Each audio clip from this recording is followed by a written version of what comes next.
For a movie, we are quite strong. So, I Ghana politics avenue. So, yes, Obibia says, I feel and over to me, dear Kessie. So, like, share, subscribe to the channel. So, we are political trending news. We are echo Ghana politics avenue. Yen and a magic penny, some new village, Manam, the age, me, dear way, above. And I call political highways on a and semi break, and yes, one got in 70 minutes. Say, it could be a cop and sign fans and quay and remember, not to say, yet to say, A.Markins, in I name no, say or no. Eye Mashibi Akuffo Nkumano or no any Madam Gertrude Torkonoo former Chief Justice no omoye baako na ene say baako na say omoye enuafo omo enuafo baako enkonja baako omoye family abusuafo yekodredua mu no say na omoye family na say Madam Gertrude Torkonoo no esa de A.Markins asa to payroll so eba Supreme Court nsensem ho na say eba lawyers nsensem no ho A.Markins ye say twia ne ka ewo ho abusuafo akoya asefemi pa ye chirima chiremu bi ma say Madam Gertrude Torkonoo ene A.Markins say awochira ye pe na awochira omo ho be chira omo papa ye pese be say mombre ene ye num to ne bi kan media no ene be ka ma TV ti yenko na munko ti the Alex Ekafa Bido bibia ase na yamu akwa babra na so ensamodo yensaka na yensaboabo no sanwumrei no nsiabre mu kase bo de aturi di kase bo democracy na ya da Thursday class ene ya ma de sa de na che so tumu se bibia bi wom ene de ma wo ensam ni bi won mo ate abanwenwen ebi okra so be kase di man tese de mo ni nyina mu no wo ba Accra 100.5 FM ene Ghana's number 1 television ya dem wo do adwen kire nyina ba beto wo no mo sansa kase bo na ya de ba na ya wo ho dansidie enti afra no one kasebo, one picture, one kasebo, one video. Now, and somebody they brought the dosso. The idea could be to say, you don't go to members of your fear. You can say, yeah, budget 2026, and watching it, yeah. What would you talk to a crowd? As a shaswa, then don't come on, don't cass ye. What to money when we are to money way, and when you move ha, you never bro. Now, Chamin organ, I'm not sure about the fear, dear to do, say, majority no come more Cassan Cabaya, and Kayura, a yan dam. Kamani mamra sebedwam no wo se enye ne kwaswa sabe so chamba wontumi ayade asa sabe de waka nyina ane sankrata hoduo bi yanka beboa no ama sese wo ma yede na gina court nsem ba ko mienu bi oyi ano no de ohwe ni mo ane se kwado fon kankrata no ntantem wo ma ne nsa enka wo ra Canada kompra kwa Japan na manfo bi kasa ye rata chia na anu asabi a wakakasa han si ye boye hu musuo ne yakoto ma de ma akwai na adia no ba na ne wo ramu oyu an ho say ya madafaka obeka bi no papa no aba beyi ne ho no na nsem be na kana di eka ye be run the company renso na sansem no yatumu nchine na ECG fo na de kokobo ema Ghana fo nyina se Goro Boys yatom agum asabre na wo msoso su mita wo mo tonton ye na Goro Boys ama meton mita enam kwampa so amayen Yaman peninso John Dramani Mahama ayadia se eniam hodo de agu akwa mu efa na worogocha ho no se de wode atoso de aka ho ye di ode atoso anesen yaridua na yebekwa akodi nkomo asabrei video kakraka ne de ma wanwumre yi ababa wani abranche bi omo musieye ano makodo obi naso na bema ne fo ba no tokum yebedi mu nkomo na we ni sembi ka ho ne abobo no kase ebo so anwumre yi yesi konwa anuano miensa ye ba bekenkan ede amawo na ka shere suma me se ene so benya hode tie kase ebo mu na koyo koloko no de mu a Greenfield Scientific ba clinic se brai na yade awodo bi atete won ye ntu ase mfama edinupa badwaman so yaje abaso bode Ghana ne mro ne miambia bebre a esanse enyu panti yade bibidro no mabefo kwantempon so ne yetu yade ase Bryce soja capsules so boa memma momanya hoden libido jane na so usisi yade low sperm count to obetwa afe braike garlic price capsules ho moja de urusane yie na immune system na nya hoden cholesterol betu ene afoforo bibre ne ka ho a eye Greenfield for de badwama so freyen wo 0243 983 906 na ne ni so peske se brana yade awodo wani usabo diabetes hypertension bibia yade bia peske sebra ne mwa 0530 122500 na ne ni so bomodin send emine okasa yi no wo be kona ne bills microcredit for this so no maboa wo aboa bobo sia problem bia ne akire na watimi dia yi wadwuma we ni afoforo bi ka ho na abua ho kakase bosu a ademre yesin konwa de brewo akenkanfo no eye me nana agei obrimpon CP ademre mene Adwo Frempoma AJ ena achenkwana na mnu masu bremu odehye kronkron na kwasi apia chema babufo nyina ambassador wa na ademre jijidam ya mo adwo akowa Waba tele Accra FM ya mami. I was my answer because I want to say I have one I said yeah. Now join the live on Facebook so Facebook na never through and over this one yo tibra one can see one picture one can see one video masa pressure I take partner pressure ketwa it would one my one person come here boy no so for adwen chebra na yankin kan fama one na one member so be fe yesha said ya free no wouldn't say enche bia na wura kasela to force na wono na wo oye wo man yin photo samfo bo modin akopie mo member so be fie ebe emfimpinu ne aduonu nsia fie ye ba basimu no ene aban sika wodo ye wotwetwa no wonche communion woche waso dem wode ebe memema no wode kokotu dwa bedwasede na sede amamra no ne mrahye bedwa so hye no ene se fotosamfo bia de budget won sem kokotu dwa nyeso wode kokotu dwa ne yete de asiabra ne am ekora so da bi ye ne mrahye bedwafo ne won wo abini wo mu etena se ne won wo so budget ni mu wadidi so nkoma eti every so rakese la to forcing what is our budget 2026 den ko to dwa de ene mrahye bedwa fie ho adaje ni ho won mu ade achinye ni bi papa emu brofo kase won ye de brofo wo ho no de wo ya de debate bia debate ekoso a na uni se debate na ba ne sa no a wo mu jade ma members no a kandifo ne de anu wo mu nhyeda mo won kasa ho bebre sa ebra atwato kora ya ene no ne fa na debate no na kasefo na pemufo na wo mu members so be fie no won mu so de wanu di sem de atodwa eti na ne echinije fa no 2026 budget no wo de ni nyina ba wieye wo members so be fie no mu a ene de akandifo wodo ni bi te se donkuma ba no dani ene dom kase ba no dani ene wo rakasela to force na kasa ne no mu nyina wo members so be fie wa na echinije atwato wo no edie na ora Alexander Apken ene wo jina mo so na busua don hore baako na apanyo wode kenka ne nsem ne debate wodo nyina na ensem bia na ewo mu anwumre ya mo ate ne se apanyo akira amfimpinu ne aduonu nsia fiscal implementation no budget no aban ne bekan ya enei wo chese ne disifo ebinu no wo ho a wo sera wo chese budget obi ma da no nya no kre wo se nkontopo bebre no a na wo budget ni mo figures bi ade sika bi wo no mo a wo bobo so a wotu se we de wo mo de kokoto mpa so na ne wo mo pe aboneki ene chese nkoa wodo no wo de massage figures ye ma owura kase atofo asen ebe kan ya wo mo je ne so ye eno ati no de tuda no wo chese budget we so eba beku ga na fo pa ye koto beku ma budget sanse wo hwe a taris wo mo atum hamabu pedu watwe afi won de taxes awodo bi so ba eba bebu ga na fo komo na ye ya de techire o ma ne ye ama no ho sese budget na de ba no eye budget e bi si da ye choro Alexander A.Markins bia wode tuda even 2025 we can forgive you because you are just come. But what about 2026? What are the variables?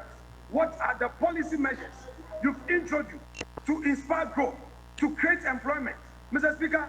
at ECG, even where you had an opportunity to use electricity tariffs as an incentive to develop this 24-hour economy, you failed. This year alone, you have increased tariffs by 18%. 18% across board. How do you, without introducing reforms, begging the ordinary Ghanaian to pay more taxes, to pay more tariffs? Added to that was your 1 Ghana cedi per petrol, diesel bought at the pump. What have you done? You claim that you are taking away e-levy, yet in the dead of night, you introduce the Doomsday levy, you introduce 18% electricity tariff, and in the same vein, you claim that you are going to provide an incentive for economic growth and for businesses to work all night. What a hypocrisy. What a double standard. What an unprincipled government. Mr. Speaker, this government claims that it is going to develop Ghana. I want to ask a simple question. What have you provided for agriculture? Go through the budget on agriculture. You abandon the planting for food and jobs. You are rather giving more money to the gold board and abandoning our farmers. Akuffo constructed no less than 12 landing beach sites at our coast. Go to the fisheries subsector. What have you provided for them? Zero. Nothing. Yet you say we should praise you. Eti we don kuma no ba no dani ora osan Alexander Penyomakin aso yuani ene se don reba kopɛ no odi ye e wo debate ne ho ya wode ensemi sei atu edwa na ne na du dom kase ba no dani so yewura mama yarega eno agese ye wiase de wo so nyonko a wotan wodi panzo a wotan wa ne wonyomu a wo no wasada tena dem wa tworo ato wonu no baba tubia no obo hwe fanso otu ye be yiwudi na ya no obo no hwe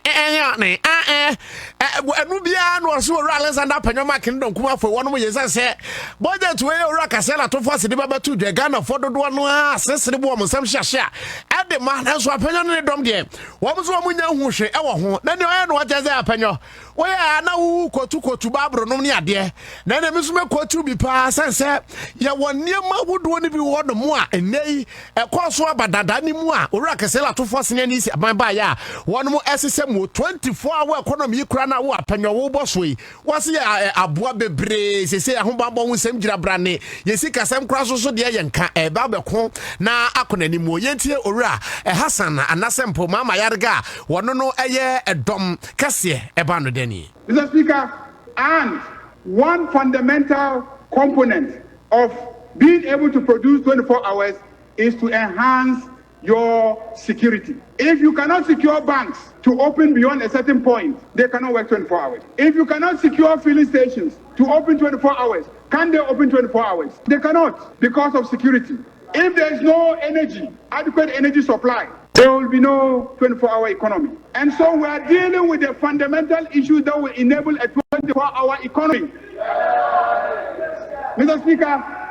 and it is a lie that we have overcapacity when it comes to energy generation. I can assure you that as we speak, we are consuming all our installed capacity. Check from the energy minister. He will tell you, not because of 1D1F, because the private sector has suddenly become confident in our economy and they are investing and they are producing and they are using energy. That is what is generating the surge in the utilization of our energy. So we're almost at that point where we are going to get overstretched in terms of the supply of energy. And that is why we are introducing structural reforms.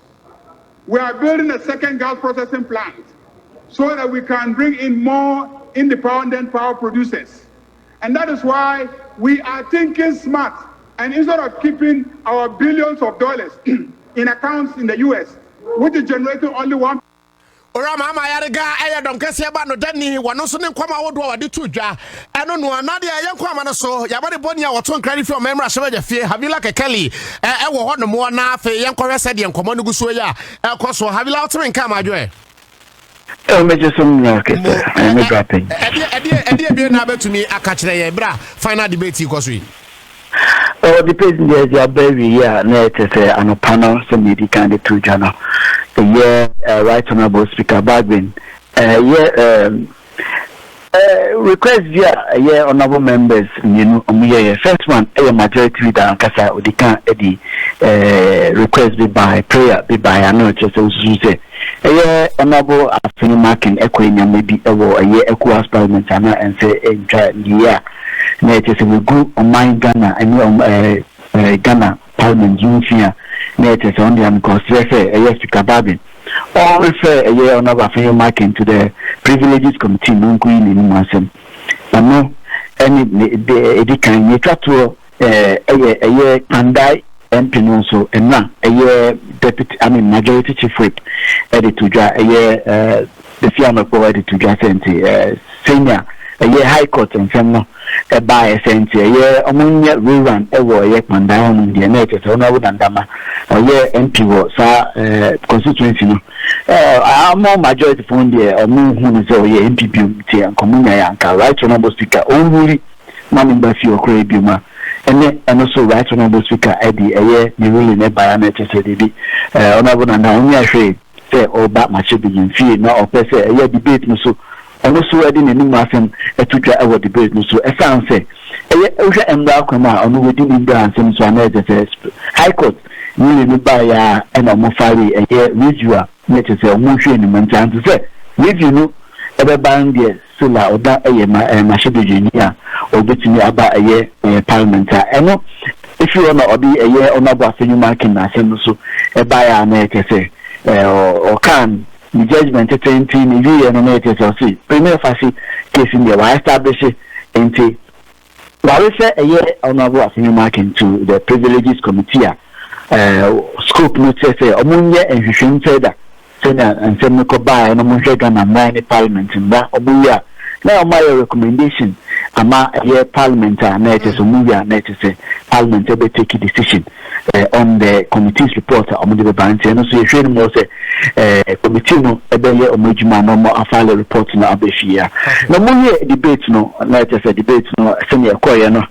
minority led by a year on about marking editor just center. I know the more from the move a year near Mahama ni na buying any finance minister. Oh, no more yet as a quantum poor more day and on Modeba and yeah, we share pardons and senior night say. Oh, my figures will be brand as a part by Kwanka Oku. Now, so better on 25 to the 50s, this no, and one kind they almost say 45 cities, and no any allegation a hood war a year Kumasi area Mushes our project now, not just our project in there.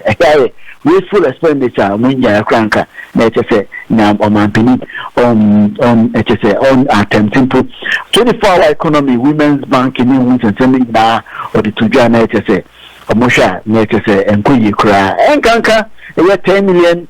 Tax waiver on Yamatata and also or the Tuja Senti and Charlie cry. And we are not to say a year majority leader, Mahama Yariga, also being Zemina no Sinti. Just say a year by Abasenko and I'm opposition. That is only propaganda now on the Somuya and Sema in your crana, if you on Pesomoka. Now, analogy be or your parliament can say, yes, the Kaka, or the year former finance minister, a year. Kenoforiaka editor to Zacchaeus, it say all kind Bible now, Muslim, all kind Bible no preaching or parliament and now it was very interesting and an original say a year former finance minister Kenoforiaka, Shenas Uni Bonibia, senior a year Zacchaeus, Usha Yesuna or car cent or Satire, Bonio ye Nisika. I hold or digital amount phones and my necessary name train now or this ask bound back no. Can offer the person Mamma so deep Bolivia, Nubia, will be a better tano. A year and a year finance minister also or simply what just say debate no or me any no DT, Yaman Foka, not any Ukrainian na or the Babontiaka sensitivity. No more kind and your cry to say, and somehow will be over a year minority phone can let us say, and no credit or you annual a year, the richer express road or Mampini. Mahama abano opese si na eye opposition no enkanka former minister for rules on about or sure letter to the command Mampini sends eye project the map of Mampini and started because eye Kumasi kwenda danu wa no de hu now say a woman sent a year of Mampini for be kwakosi e kwan monokra eno na eye and we any other inaccuracies are Moody Tuja or ye are no ever much figure in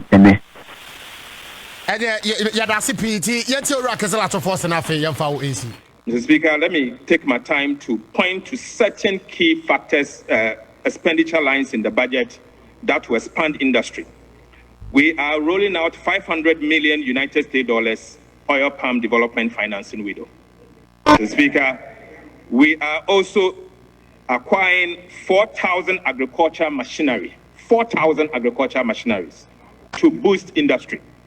Mr. Speaker, we have created new incentives for textiles, agro-processing and pharmaceutical industry that are export-oriented. Mr. Speaker, these are all in the budget. Right, Honorable Speaker, in addition, the VAT reforms are designed to foster business expansions and create new jobs opportunities. Mr. Speaker, I had my good friend and brother, Afenyo Kwamena Market, aka Chairman One, making a statement that we have rather added small businesses into the VAT net. Mr. Speaker, I've always cautioned him that I know him to be a lawyer, I know him to be a litigant, but I don't know him to be a tax expert. And so when it comes to areas of taxes, he should defer that to me and I'll help him accordingly. Eti dia kwa so memra sebeja fie fa no yakoma bosika e bedi ne fimpinu ne aduonu nsia na wo mede ho achi ne je nyina ba wieye wo memra sebeja fie e na wate ho asem no na se wo kai se ebeto dwa se high court kura tenase edin hye e ba se ndadua santem yen konkoto aba e wo kwandai abato mpasua ne so na mra sebeja konwa no yentoro foforo esanse kwan ye fa so 2024 abato ne koso no o ma huhu no ma bi o mu a amfa kwan paso no nti no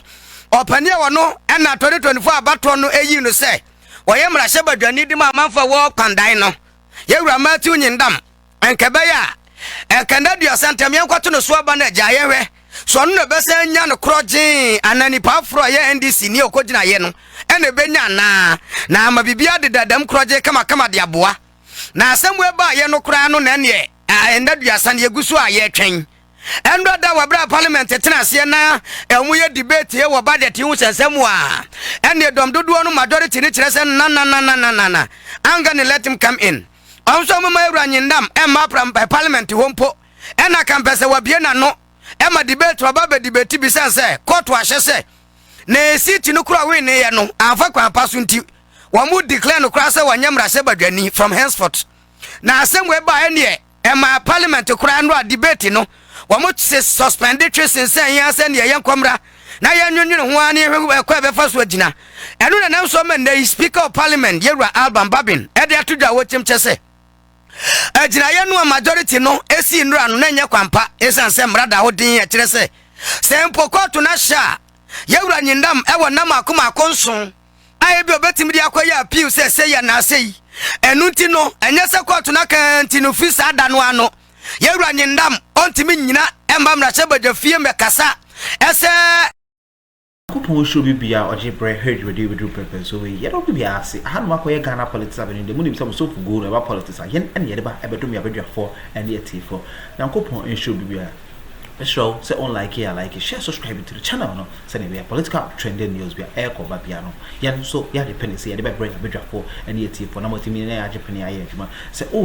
we we ya bedum purpose so when je ho na say oh nsem bia on ti ase tro e comment section no say ne be ya yen Ghana politics avenue so ye ba betim na mo ade hu kitadi na de monti ase bia no so ye de aba bedom mo ya church e do bibia se na ha na mre e ma me kwan say me mfa mo nsi makramo